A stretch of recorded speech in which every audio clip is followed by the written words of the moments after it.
So hi guys, my name is Gellis and this is Infinite Modesty Design. Of course, we are based in Toronto and we teach you how to sew both in studio and online.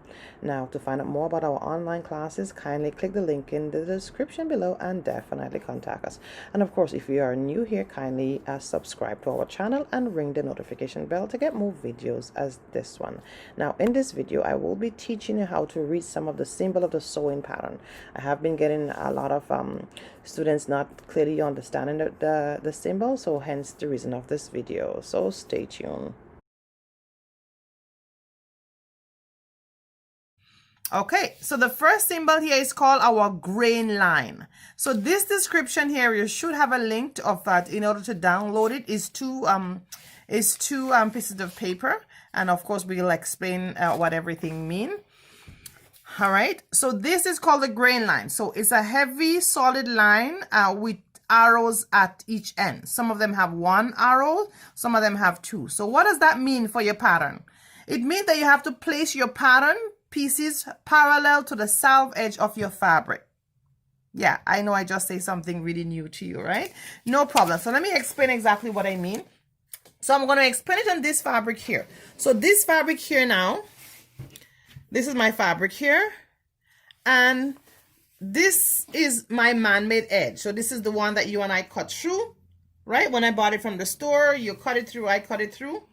All right, this is our natural edge or man-made edge. Now this edge now is the edge that we came from the factory, right? So it's called our salve edge. So this is our salve edge here. So this edge here is our salve edge, right? And this is our man-made edge, and of course this is our salve edge here. Just making sure you can see that. This edge is called our salve edge.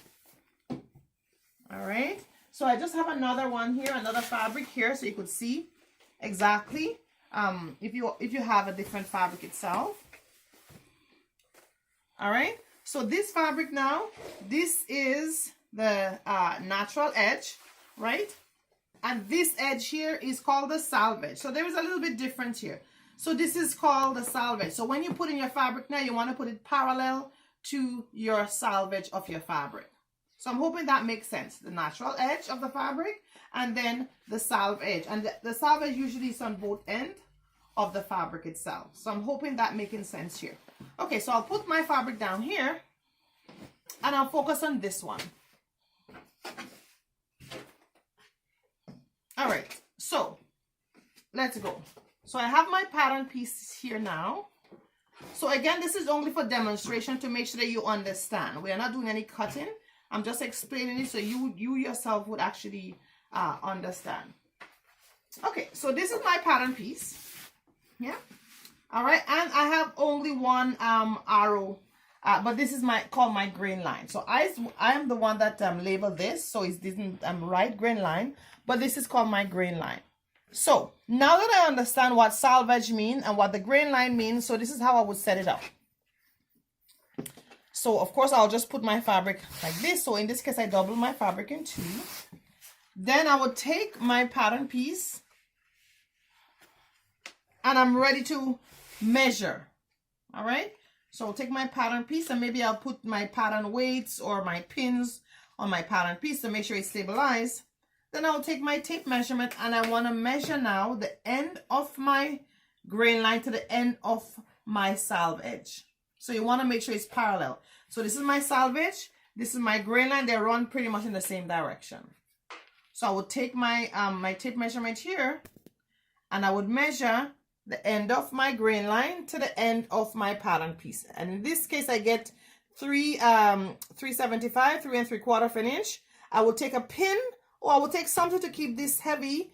Then I would go down to the end of my grain line here now and make sure that the end here is also the same 375. If it's not, no problem. I will just tilt it to make sure that it is 375. Okay, now 375 is not a standard. My pattern piece could be way over here, no problem.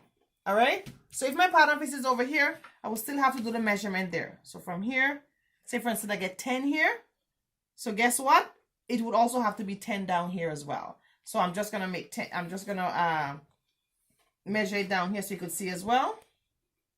So it also 10 this way. So this end and this end is 10. It's parallel to my selvage. So my grain line is parallel to my selvage. And of course, as we go along, you would understand even more. Okay, so let's look at the next one we have here now.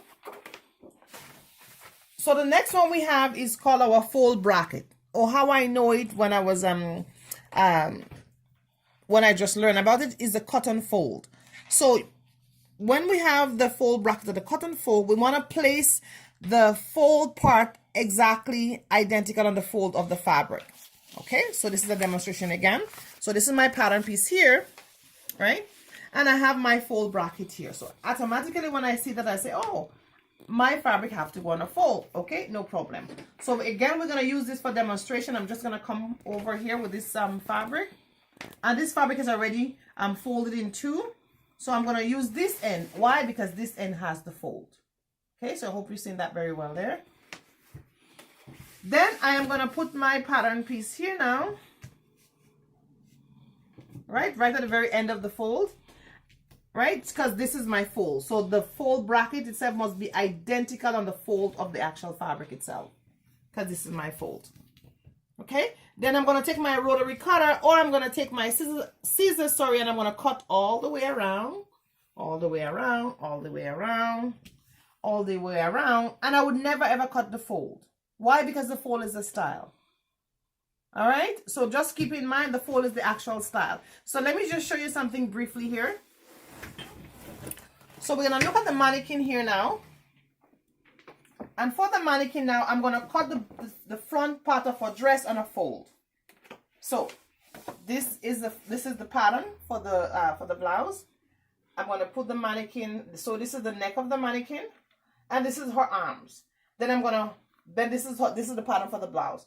When I cut it on a fold, then it opens into one piece. So just to make sure that you understand what the fold means. All right. Okay.